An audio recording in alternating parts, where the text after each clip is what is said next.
अस्सलाम वालेकुम नाज़रीन, ज़ोक स्टूडियो से अज़हर हुसैन आपकी खिदमत में हाज़िर है। नाज़रीन, आज जो मेरे साथ ज़ोक स्टूडियो में मज़ीद मेहमान शख्सियत मौजूद हैं, मैं आपको उनके बारे में क्या उनका तारफ़ करवाऊँ, चूँकि आज वो ज़ोक स्टूडियो में ख़ुद हिम्मत करके मेरे पास पहुँचे हैं और उनका एक शिकवा था, उनका ये गिला था कि ज़ोक स्टूडियो भी नोटेबल लोगों को बुलाता है, ऐसे लोगों को बुलाता है जिनने कुछ किया होगा, जिनका स्टेटस होगा, लेकिन ज़ोक स्टूडियो भी हम जैसे लोगों को नज़रअंदाज कर रहा है। तो उनकी इस हिम्मत को, इस हौसले को, इस ज़रूरत को सबसे पहले तो मैं सलाम पेश करता हूँ। और दूसरा, जब मैंने उनसे पूछा कि आपको मैं किस तारफ़ से बुलाऊँ, क्या आप जो है वो आज कहना चाहते हैं ज़ोक स्टूडियो के प्लेटफार्म से, ज़ोक स्टूडियो के स्टूडियो से, तो उन्होंने कहा मेरे पास कहने को बहुत कुछ है, आप मुझे एक दफ़ा मौका दें और मैं अपना तारुफ़ खुद करवाऊँगा। मेरे पास इतना कुछ है, इतने अल्फाज हैं कि मैं अपना तारुफ़ खुद करवाऊँगा और आपके ज़ोक स्टूडियो के और वो तमाम लोग जो मुझे सुन रहे हैं, मुझे देख रहे हैं, ख़ुद उन्हें अंदाज़ा होगा कि मैं कौन आदमी हूँ। तो सबसे पहले तो इनकी तरफ चलते हैं। जी, कैसे हैं सर? बिस्मिल्लाहिर्रहमानिर्रहीम। अल्लाह का शुक्र है अज़हर भाई, आप सुनाए सही से ठीक है आप? जी, अल्लाह का शुक्र है। सबसे पहले तो अपना एक इंट्रोडक्शन आप दें कि आप कौन आदमी हैं। सर बात यह है कि जिन्होंने माशरे में कुछ किया है, जिनका कोई स्टेटस है, वो तो हो गए ख़ास आदमी या VIPs आप उनको कह सकते। सही। अब मुझ जैसा जो आदमी है वो एक आम आदमी है। अच्छा, आप आम आदमी हैं, तो आपका दावा ये है कि ज़ोक स्टूडियो क्या सारे स्टूडियो, सारे चैनल ख़ास लोगों को बुलाते हैं, कहीं अगर किसी तबसरे के लिए तब भी ख़ास आदमी को बुलाया जाता है, लेकिन आम आदमी को कोई किसी स्टूडियो में नहीं बुलाता। तो आज आप आम आदमी की आवाज़ बन के ज़ोक स्टूडियो में आए हैं। सबसे पहले तो आपका बहुत शुक्रिया कि आपने इतनी हिम्मत की, आप इतने हौसलामंद हैं। सर बात यह है कि सबसे पहले तो अज़हर भाई आपका मैं शुक्रिया अदा करता हूँ कि आप एक आम आदमी की आवाज़ बने। ये ज़ोक स्टूडियो एक आम आदमी की आवाज़ बना, जिन लोगों ने माशरे में कुछ किया, जिनका कोई स्टेटस है, जिनको हम उर्फ़ आम में कहते हैं VIPs। अच्छा, ख़ास लोग जिनको कहते हैं ना, ख़वास। सही। उनको तो हर कोई बुला लेता है जी, वो भी फ़लाँ स्टूडियो में भी बुला रहे हैं, इधर भी बुला रहे हैं, उधर भी बुला रहे हैं, फ़लाँ तकरीर में भी बुला रहे हैं। सही। लेकिन एक आम आदमी की आवाज़ कोई नहीं बनते। आपकी मैं हिम्मत को सलाम पेश करता हूँ कि आप एक आम आदमी की आवाज़ बने और मैं एक आम आदमी हूँ। अच्छा, कैसे? मेरा कोई तारुफ नहीं है, मेरी कोई बरादरी नहीं है, मेरा कुछ नहीं है। मेरे मसाइल वही हैं जो एक आम आदमी के मसाइल हैं। अच्छा, मैं एक आम आदमी हूँ। कैसे साबित होगा कि आप एक आम आदमी हैं? सर सबसे पहले अगर आपको किस्से सुनाना शुरू करूँ ना, सिर्फ एक दिन की रूटीन, ये टाइम आपको कम पड़ जाएगा। अच्छा, लेकिन फिर भी एक दो मिसालें दे के आपको बता दूंगा, मैं साबित कर लूँगा कि मैं एक आम आदमी हूँ। चलें, बिल्कुल साबित करें आप। सुजुकी पे चढ़ता हूँ, ठीक है सर जी, सुबह घर से आने के लिए, ठीक है सर जी। जब पहुँचता हूँ आधे रास्ते में 1-2 किलोमीटर चलता हूँ तो मुझसे कंडक्टर बोलता है कि आप बाहर निकलें, पीछे लटक जाए सुजुकी पे। अच्छा। फ़लाँ हाजी साहब या फ़लाँ साहब आ गए, वो यहाँ पे बैठेंगे। मैं कहता हूँ यार मैं भी इतना किराया दूंगा जितना वो देते हैं। तो फिर उनको क्यों इस तरह बैठाया जाता है, पहले तो मैं बैठा था। लेकिन वो कहता है नहीं, आपने बैठना है तो बैठे, वरना पैदल आए। अच्छा। मैंने कहा क्यों सर जी, मेरे हाजी साहब के पास तो सब सहूलियात है ना, वो तो मजबूरी के तहत 1-2 दफ़ा है, मैं तो रेगुलर उसका जो है तो वो पैसेंजर हूँ। अच्छा, मेरी इज्जत ज़्यादा होनी चाहिए या VIP की? नहीं, वो तो देखे ना, आपने बात की हाजी साहब की, तो जब जिन्होंने आज किया होगा उनकी तो डेफिनेटली थोड़ी ज़्यादा ही होगी, उम्र भी शायद ज़्यादा हो। मैं खाली मिसाल दे रहा हूँ, मैं हाजी साहब या फलाह साहब जिसका कोई स्टेटस है। अच्छा, इस तरह बात करें ना, हाजी साहब कहेंगे तो डेफिनेटली जो है ना उनकी नहीं कोई स्टेटस है जिसका, उसकी बात कर रहा हूँ। अच्छा, तो मैं भी जो है तो वो इतना ही किराया देता हूँ, ऐसा भी उतने अदा करते हैं। मैं रेगुलर पैसेंजर हूँ, मेरी इज्जत ज़्यादा होनी चाहिए या फिर उनकी होनी चाहिए? दूसरा, उनके पास तो अल्लाह ने शायद उनको गाड़ी दिया, सब कुछ दिया हुआ है, मजबूरी की। वो तो बैठते भी रहते होंगे, लेकिन सीट गाड़ी मुमकिन है ख़राब हो गई हो। यानी आपका कहने का मतलब ये है कि सीट पे आपको मौका दिया जाए क्योंकि आपके पास गाड़ी ना सर जी, बात यह है कि देखें, जो जिस बंदे को एक काम कंडक्टर नहीं बर्दाश्त करता है, ठीक है सर जी, कंडक्टर नहीं बर्दाश्त करता कि लटक के जाओ या फिर पैदल लाओ, तो वो फिर आम आदमी हुआ ना, कोई ख़ास होता तो उसके लिए वो सीटें खाली करवाई जाती हैं। सही।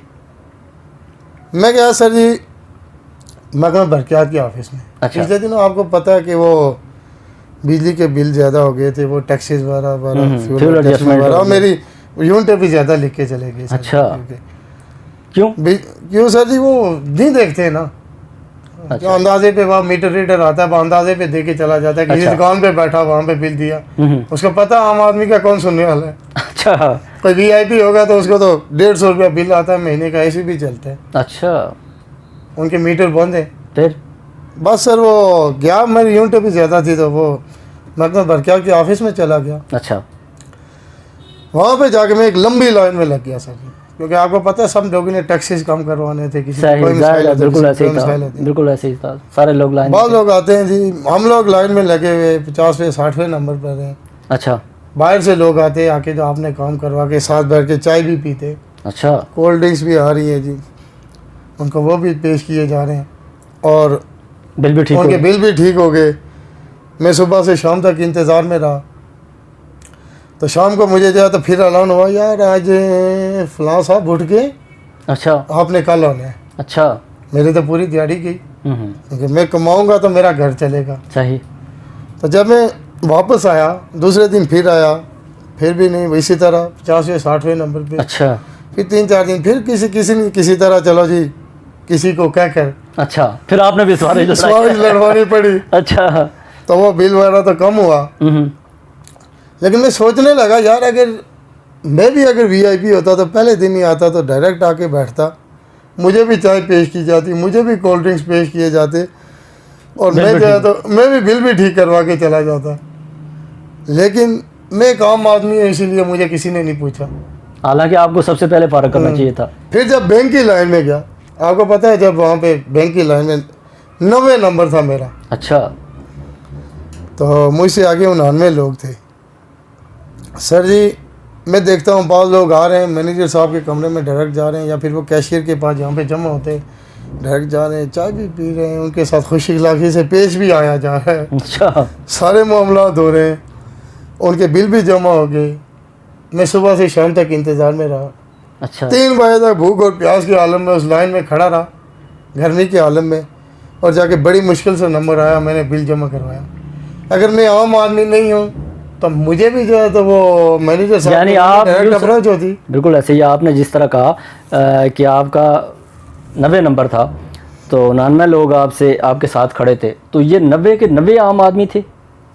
सर जो लाइन कानून, ये बताइए रूल्स एंड रेगुलेशन, और ये कानून किसके लिए होता है? एक आम आदमी के लिए। आपके सामने मसाला, कितने मसाले में आपको दूं, खास लोगों के लिए, ये VIPs के लिए तो कोई कानून नहीं होता है। अच्छा। VIPs के लिए तो कानून हाथ में लिए फिरते हैं, कानून वो बनाते हैं। अच्छा, सही है, सही कहा आपने, बिल्कुल ये बातें आपके लिए थोड़ी बनाते हैं। 100% वैलिड बातें आपकी चल रही हैं। तो चलें, अगर बिजली के बिल या बैंक में आपने जमा करवाया तो इससे तो चलें, एक चीज़ तो ये कॉमन सी साबित हो रही है कि आप एक आम आदमी हैं। अगर भाई अगर मैं गलती से किसी दुकानदार को अगर सामान की लिस्ट दे दूँ ना, 10-15 चीज़ें किसी बेगम ने मांग ली, अच्छा, तो दुकानदार भी 3 दफ़ा मुझे वो सवाल भरी नज़रों से देखता है, तुम्हें चाहिए?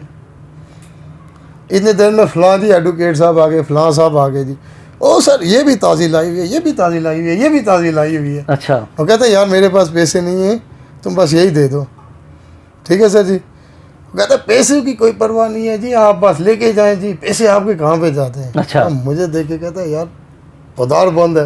मैंने कहा यार मैंने तुमसे उधार की बात की है। अच्छा। यार एडवोकेट साहब भी 50 रुपये की वो चीज़ लेते हैं, एडवोकेट साहब फालतू तो नहीं देते ना, तो मैं भी 50 की देता हूँ। सही। मेरा जो नोट है उसके ऊपर भी कायदे आज़म की तस्वीर है। क्या मेरे नोट के ऊपर जो तस्वीर है वो बगैर टोपी की है? क्या जो है तो वो तस्वीर जो है वो गर्मियों की है? मैं जाली नोट दे रहा हूँ उसको, असली नोट मुझसे भी ले रहा है ना। अच्छा। फिर क्यों ये जो है तो ये हम माशरे में जो है तो ये डिफरेंस जो है तो वो रखा जाता है, एक एडवोकेट साहब और एक आम आदमी, या फिर एक VIP और एक आम आदमी में? बुनियादी तौर पे और कौन कौन से ऐसे मसाइल हैं जिनमें आप घिरे हुए हैं, जो आप समझते हैं कि आम आदमी जो है वो उनसे बहुत बेहद मुतासर हो रहा है और यहाँ किसी को कोई परवाह नहीं है? सर आम आदमी की परवाह किसको है? किसी को नहीं है। जब वोट देने की बारी आती है तो फिर वो उस वक्त सियासतदान, वो आपको पता है कि आम आदमी के साथ कैसे पेश आते हैं कि बस तुम ही हो जो कुछ हो। लेकिन जब वो मसाइल के हल के लिए हम लोग जाते हैं कि सर ये चीज़ ये चीज़ ये चीज़। नहीं, अभी आपने इलेक्शन की बात की, तो इलेक्शन तो बल्दियाती भी आ रहे हैं, तो उसमें आम आदमी की आवाज़ बन जाए ना आप। सर बात यह है कि सबसे पहले ये बताएं, हाँ बल्दियाती इलेक्शन होंगे, उन्हें तो चाहिए वैसे अदालत आपको भी पता है कि राजा फारूक हैदर साहब ने कहा था 6 माह के अंदर अंदर करवाऊंगा, यही बात हुई थी। 5 साल उनके भी गुजर गए, इनने कहा था 3 माह के अंदर अंदर, मौजूदा गवर्नमेंट ने। अभी नवंबर तक टाइम है। चला, ये अदालत का फैसला होगा, तो शायद अगर अदालत ने इनको कहा तो डेफिनेटली ये हो गए, तो फिर इंशाल्लाह जो है तो वो तो इन्हें अदालत तो नहीं करेंगे ना, तो डेफिनेटली इनको इलेक्शन करवाने पड़ेंगे। तो उसमें आपका क्या कोई पार्टिसिपेशन कर रहे हैं? देखें सर, बात यह है कि आम आदमी के मसाइल होते हैं, वो डेली कमाता है तो खाता है। मुझ जैसा आदमी अगर इस सरगर्मियों में लग गया तो घर का आप अपने मोहल्ले की लोगों में अपनी राय तो देते होंगे ना कि कौन आदमी जो है वो इलेक्शन लड़े ना लड़े। सर बात यह है कि मैं एक दिन एक मीटिंग में चला गया, इलेक्शन का दौरा चल रहा है, तो मैंने अब कुछ बात करना चाहिए। अच्छा, तो वो कहते हैं यार जिसके शनाख्ती कार्ड लेके जिसको ग्रेवी दी जाती है तो तुम बात करोगे। अच्छा यार मैं अगर कोई वीआईपी होता, मुझे कोई जानना होता, यार पड़ोसी को मुझे 10 दफा तारुफ करवाना पड़ता है कि मैं कौन हूँ। तो अच्छा अच्छा अच्छा, वो नहीं जानते तो आप कहते हैं कि जो है तो वो इलेक्शन लड़ूंगा। अच्छा, मुझे कौन देगा? नहीं, लेकिन आपकी राय तो होगी ना, डेफिनेटली आपकी राय तो होगी कि कौन आदमी हमारे मोहल्ले गाँव के लिए बेहतर है, तो राय तो है ना। सर देखें बात यह है कि वो अभी तक तो उम्मीदवार जो है तो फाइनल नहीं हो रहे, सब जगहों पे यही है। भी इसी कश्मकश में है सारे कि वो इलेक्शन होंगे भी या नहीं होंगे। सही है। तो आपकी जो आम आदमी की जो ज़रिया माश है, जो उजरत है, तो क्या उससे आप सेटिस्फाई नहीं? आप मैं वसूख के साथ कहता हूँ सर। अच्छा, वसूख के साथ कहता हूँ, हुकूमत ने कम अज़ कम उजरत 15,000 रुपये रखी है। अच्छा, ठीक है सर जी, एक मज़दूर की उजरत 15,000 में मुझे कोई 4 बच्चों का, मुझे दूध ज़्यादा नहीं, दूध और घर का राशन, बिजली के बिल वगैरह छोड़ें, अच्छा, ये पूरा करके बताए। 300 रुपये किलो में मूंग की दाल लूँगा, आज 300 रुपये किलो टमाटर हैं, 300 रुपये किलो प्याज है। आम आदमी ने तो यही चीज़ें, दालें भी बिल्कुल ऐसे ही है। आम आदमी ने माशियत का क्या करना है? पेट्रोल महंगा और सस्ता, उसको क्या परवाह है? हमारी इकॉनमी उधर जा रही है, इधर जा रही है। यार हमें रात को क्या खा के सोते? खाना खा के सोते या इकॉनमी खा के सोते? खाना ही खा के सोते हैं ना। हमें एशियाई ज़रूरियात ज़िंदगी, एशियाई ज़रूरियात ज़िंदगी, रोज़मर्रा इस्तेमाल की चीज़ें ये सस्ती चाहिए। हमारे मसाइल ये, हमारा सबसे बड़ा मसला पेट है। पेट होगा, आपकी उजरत के हवाले से कोई सोचे? उजरत सर 15,000 में मुझे बजट बना के दिखाएं। कोई भी माहिर माशियात लेके आ जाए, कोई वज़ीर ख़जाना कोई लेके आ जाए, 15,000 में मुझे ये चीज़ें खाली पूरी करके दिखाए। सही। तो क्या आप हुकूमत को क्या कहना चाहेंगे, या अरबाब इख्तियार को क्या आपका मुतालबा है कि क्या करे? सर देखें, 3 चीज़ें जो है ना बुनियादी तौर पर रियासत की जिम्मेदारी है। कौन कौन सी? सेहत, तालीम और रोज़गार। सही, बिल्कुल सही कहा। आप ये भी देख रहे हैं कि रोज़गार के मौके हमारे यहाँ कितने पैदा किए जाते हैं। ठीक है सर जी, कोई रोज़गार के मौके नहीं पैदा किए जाते, ना हमारे यहाँ कोई फैक्ट्रीज़ वगैरह है, ना कोई और सिस्टम है। टूरिज़म के हवाले से जो है तो वो भी इतनी कोई फैसिलिटेट नहीं किया गया है। ज़ाहिर है उसमें आम आदमी को क्या रोज़गार मिलेगा टूरिज़म में, जिस तरह बात हो रही है। सर देखें ना, बाकी चलो रोज़गार के मौके तो मुहैया करें। सर तालीम बुनियादी हक है एक रियासत के बाशिंदे का। सही, कम अज़ कम यार बच्चों की तालीम तो आप फ्री कर लें। तो गवर्नमेंट स्कूलों में तो तकरीबन फ्री है।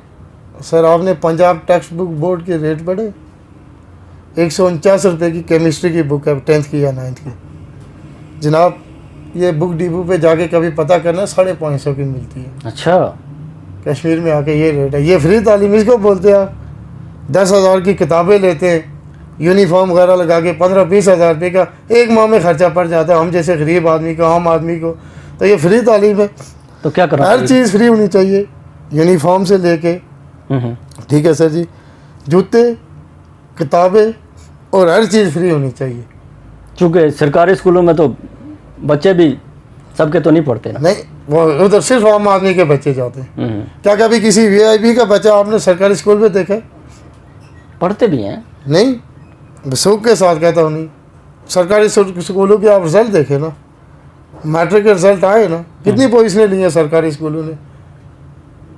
अगर वहाँ पे अच्छी तालीम के म्यार रखा गया था, आम आदमी का बच्चा ना होता, आम आदमी की कौन सुनता है? कहेंगे नहीं म्यार रखते हैं, नहीं पढ़ाते हैं, तो आम आदमी जाके कहाँ पे शिकायतें करें? यकसा निज़ाम तालीम हो, अगर कोई इंसेंटिव हो तो फिर तो मेरे ख्याल सारे ही सरकारी स्कूलों में आएंगे। होने चाहिए, या फिर प्राइवेट ख़त्म करें या सबको प्राइवेट कर ले। देखा ना, जिस तरह आपने बात की, बहुत ही अच्छा पॉइंट नाज़रीन इन्होंने बताया कि सबसे पहला जो इंसेंटिव है वो अगर गवर्नमेंट एजुकेशन फ्री कर दे सबके लिए, बिल्कुल फिर उसमें आम खास नहीं, सबके लिए फ्री कर दे, तो ये एक ऐसा इंसेंटिव होगा कि जिसको अवेल करने के लिए सब लोग दौड़ेंगे। डेफिनेटली उनकी अगर यूनिफॉर्म, उनकी किताबें, उनकी सारी चीज़ें फ्री होंगी तो उसको अवेल करने के लिए तो हर आदमी की कोशिश होगी। तो मेरा ख्याल है इससे काफ़ी एजुकेशन में रिफॉर्म आ सकता है कि टीचर्स के पास भी फिर सारे लोग जाएंगे अपने बच्चों की प्रोग्रेस लेने के लिए। आम आदमी के पास, आपके पास तो इतना टाइम भी नहीं होगा कि आप जाके अपने बच्चे की प्रोग्रेस रिपोर्ट लें सरकारी स्कूल से, तो इसी वजह से फिर वहाँ पे भी कोई शायद इस तरह की सुनवाई भी नहीं होती और लोग तवज्जो भी आपके बच्चों को टीचर उस तरह से शायद ना दे पाए या आम आदमी के बच्चों को। तो ये तो आपने एजुकेशन की बात की। जी सर, सेहत के हवाले से देखें सर, सेहत में तो कार्ड मिल गया आपको ना, 6,000 से ऊपर या फिर बीमार होना, दाखिल होना पड़ता है। अच्छा, जब मैं वहाँ से दवाइयाँ लेके निकलता हूँ, 4-5 हज़ार की दवाइयाँ मैं अफोर्ड ही नहीं कर सकता हूँ। अच्छा, यानी फ्री चेकअप है? चेकअप फ्री है, उसकी भी फीस ली जाती है जो भी है, लेकिन मुझे 6,000 रुपये तक बीमार होना पड़ता है उसके लिए। वहाँ टेस्ट सारे उनकी फीस है।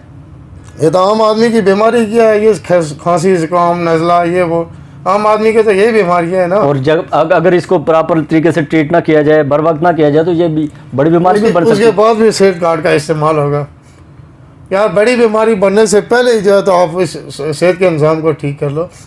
आप जो हैं तो वो अब मैं 4,000 रुपये तक मेरा बिल बन जाता है दवाइयों का। अच्छा, बाहर जाता हूँ, जाके देखता हूँ, सर जी 4,000 रुपये तो मेरी जेब में नहीं है, तो फिर आप नहीं अफोर्ड कर सकता हूँ, नहीं लेता हूँ दवाई, जेब में डाल के घर चले जाते हैं। क्या करूँ सर जी, 4,000 की दवाइयाँ कोई अफोर्ड कर सकता है आम आदमी? तो ये सरकारी अस्पतालों से, स्टोरों से नहीं मिलती आपको?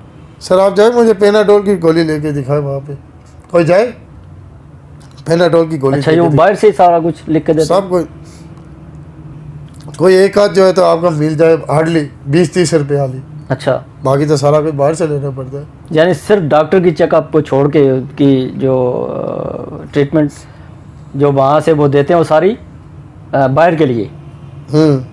इनके आगे वहाँ पे भी कमीशन है।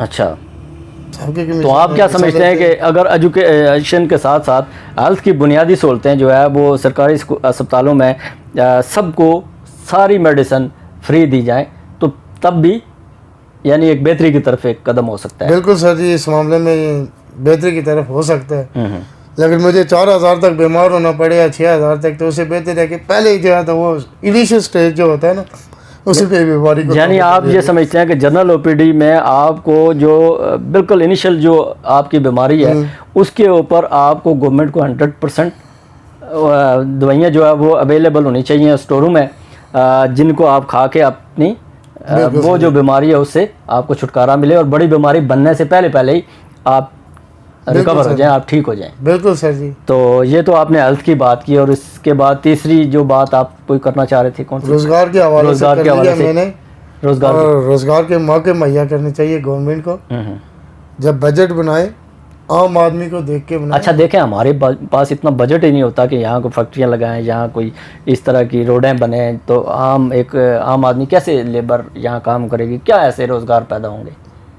सब पैदा हो सकते हैं। दुनिया का जो है तो वो खूबसूरत तरीन इलाका हमारा ये कश्मीर, या फिर एक जो है तो जो भी जगह है। मैं सर नहीं, आप कश्मीर के लोगों के नुमाइंदे तो नहीं है ना, आप तो पूरे आम आदमियों के नुमाइंदे। मैं बिल्कुल, मैं आम आदमी हूँ। दुबई में था ऐसा भाई, एक मज़े की बात बताना चाहता हूँ। वहाँ पे एक घोड़ा मुझे मिला, फिनलैंड का था। अच्छा, मैंने पूछा वेयर आर यू फ्राम? कहता I am from Finland, my name is Yusuf. अच्छा, मुझे कहता है I spend 3 years in Pakistan. अच्छा, मैंने कहा इन विच कंपनी? मैंने कहा then you can speak Urdu properly? कहता yes I can speak proper Urdu. अच्छा, लेकिन आप इंग्लिश में बात कर रहे थे उसे। मैंने कहा फिर अब उर्दू में शुरू करते हैं आप। हाँ? मैंने कहा यार आप, वह कहता है पता नहीं कौन सी कंपनी में था, तो मैंने कहा तुम कश्मीर में गए हुए हो? कहता यार गया हूँ। मैंने कहा आई बिलोंग्स टू कश्मीर, मेरा कश्मीर से ताल्लुक़ है और कश्मीर एशिया का स्विट्ज़रलैंड है। वो कहते हैं एक्चुअली जो है ना स्विट्ज़रलैंड यूरोप का कश्मीर है, आपका जो कश्मीर है वो स्विट्ज़रलैंड से खूबसूरत है। मैंने कहा कैसे? कहता है स्विट्ज़रलैंड बनाया गया है, ये कुदरती है। अज़र भाई बात यह है कि सबसे पहले तो कहते हैं ना कि दीन के मुताबिक चलो। अच्छा, सही, बिल्कुल, इसमें तो कुछ शक नहीं। हमारा दीन इस्लाम है, 5 अरकान है इस्लाम के, बुनियादी अरकान है। सही है। सबसे पहले क्या आता है? कलमा, नमाज, रोज़ा, ज़कात, हज। सर कलमा पढ़ के मुसलमान हो गया, ठीक है जी, हर कोई मुसलमान हो गया। फिर नमाज पढ़ते हैं लोग, सही, ठीक है सर जी। आज रोज़ा भी नहीं, मैं अभी उस तरफ बाद में आऊँगा। पहले मैं बात करता हूँ कि जो असली पॉइंट है मैं उस पर बाद में आऊँगा। अच्छा, पहले मैं बात करता हूँ हज की। इस्तिताअत होगी ना तो आज के लिए जाएंगे। आज के लिए जाएंगे, वो भी आम आदमी नहीं जा सकता, मुझ जैसा आम आदमी। लेकिन पाकिस्तान में, हमारे इस मुल्क में तो हज और उम्रे के लिए दुनिया में रिकॉर्ड है कि हम सबसे ज़्यादा जाते हैं। सर तो दुनिया में सबसे बड़ा रिकॉर्ड भी हमारे पास है, करप्शन के भी आलमी रिकॉर्ड हमारे पास भी हैं। आम आदमी गुर्बत के भी आलमी रिकॉर्ड हमारे पास ही है। ये रिकॉर्डें छोड़े सर जी, रिकॉर्ड बनते टूटते रहते। अच्छा, लेकिन बात यह है कि देखें आज जो है तो इस्तिताअत होगी तो लोग जाएंगे, वो VIP जी, बिल्कुल खास लोग जाएंगे, आम आदमी वहाँ पर भी नहीं पहुँच सकता। लेकिन एक बुनियादी रुकन है ज़कात। मुझे एक बात बताएं सर जी, ज़कात का निज़ाम इस्लाम में क्यों इंट्रोड्यूस करवाया गया था? ताकि एक आम आदमी की ज़िंदगी भी बेहतर हो सके, गरीब को उठाया जा सके, जिसके पास इस्तिताअत नहीं है, और जो इस्तिताअत रखते हैं वो उसको ताकि ऊपर लेके आ सकें। 4 अमीर लोग हैं, एक गरीब आदमी है, ताकि उसको भी ज़्यादा ज़रूरियात ज़िंदगी पूरी हो, वो भी उनके बराबर आ सके। मुझे एक बात बताएं, कितने फ़ीसद लोग ज़कात अदा करते हैं? बैंकों से लोगों ने फॉर्म लिए हुए, हम खुद अदा करेंगे जी ज़कात, लेकिन नहीं दे रहे। इसका मतलब यह है कि आपका ख्याल के मुताबिक कि ज़कात को बुनियादी तौर पे अपने माल को साफ़ करने के लिए, पाक करने के लिए, बिल्कुल ज़कात नहीं अदा करेंगे। मुझे एक बात बताएं, पूरी टंकी पानी की होगी, उसमें एक कतरा गलाजत का चला जाए, पूरी टंकी नापाक हो जाती है या नहीं? बिल्कुल सही कहा आपने। ये 2.5% आप नहीं निकालते, आपका सारा माल हराम हो जाता है। मैं वसूख के साथ कहता हूँ। बिल्कुल सही कह रहे हैं आप, हराम खा रहे हैं आपने जो रखा हुआ है। जब तक आप ज़कात नहीं देंगे आपका माल हराम है, ठीक है सर जी। जो भी खा रहे हैं, ना आपकी इबादत कबूल होगी, ना आपका हज कबूल होगा, ना कोई और चीज़ कबूल होगी, ना रोज़ा होगा, कोई चीज़ नहीं, कोई इबादत नहीं कबूल होगी जब तक आप ज़कात नहीं अदा करते, जो बुनियादी चीज़ है। यानी आपका कहना मतलब ये है कि जो गरीब जो है वो गरीब से गरीब तर हो रहा है, सिर्फ इस इस्लाम के बुनियादी अरकान से दूरी की वजह से। सिर्फ हमने दीन को छोड़ लिया। अगर हम ज़कात को सही उसका इस्तेमाल कर लें तो शायद हमारे गरीबों में कमी आ जाए। बिल्कुल सर, इस्लाम में तो जानवरों के हकूक़ हैं। यानी आपके बात को मैं जिस तरीके से फॉलो कर पाया कि 2.5% अगर कोई एक अरबपति दे किसी बंदे को 2.5% दे दे तो दोबारा गरीब नहीं रहेगा, तो वो तो उस सफ़ में शामिल हो जाएगा कि वो भी ज़कात दे सके। बिल्कुल सर जी, तो नहीं देते। ये बात आपकी 100% सही है कि आजकल हमारा जो ज़कात का जो निज़ाम है वो इतना उस तरीके से एक्टिव नहीं है कि जिस तरीके से एक गरीब को, एक आम आदमी को उठाया जा सके। बिल्कुल सर, देखिए ना, जानवरों के हकूक़ है, इंसानों के हकूक़ है, बंदों के हकूक़ है ना। अल्लाह ताला कहता है मैं अपने हकूक़ माफ़ कर सकता हूँ, लेकिन मखलूक के हकूक़ कभी नहीं माफ़ करूँगा। सही है यार, वही हकूक़ पूरे करो यार, इनको ज़कात दो यार, इनको जो है तो गरीब आदमी को ज़कात दो या कुछ भी करो, जो भी है उसको भी ऊपर उठाओ, उसको भी जो है तो आम आदमी, गरीब आदमी जो है या आम आदमी जो है तो भूखा ना सोए। सही है यार, एक तरफ आप अरबपति, आप अपने ज़कात भी नहीं निकाल रहे हैं, दूसरी तरफ आपका पड़ोसी सो रहा है, ये कौन सा दीन है सर जी? बिल्कुल सही कह रहे हैं, बिल्कुल सही, कौन सी है, दीन से दूरी हुई या नहीं हुई? बिल्कुल सही है। बहुत शुक्रिया आज आप ने हिम्मत की और ज़ोक स्टूडियो में आए। नाज़रीन, आज मेरे साथ जो मज़्ज़ज़ मेहमान शख्सियत मौजूद थे, आम आदमी थे, और इनकी बातों पे हम आप हंसें या रोएं, ये एक ऐसा सवाल है कि जो ज़ोक स्टूडियो आप तक छोड़े जा रहा है, इसको आपने भी सोचना है, अरबाब इख्तियार ने भी सोचना है कि हम आम आदमी की ज़िंदगी के ऊपर कितना काम कर रहे हैं, उसको बेहतर करने के लिए हमारे पास क्या प्लान है। ज़रूर सोचिएगा। तो इस उम्मीद के साथ कि अपना बहुत ज़्यादा ख्याल रखिएगा। अपने मेज़बान अज़हर हुसैन को दीजिएगा इजाज़त।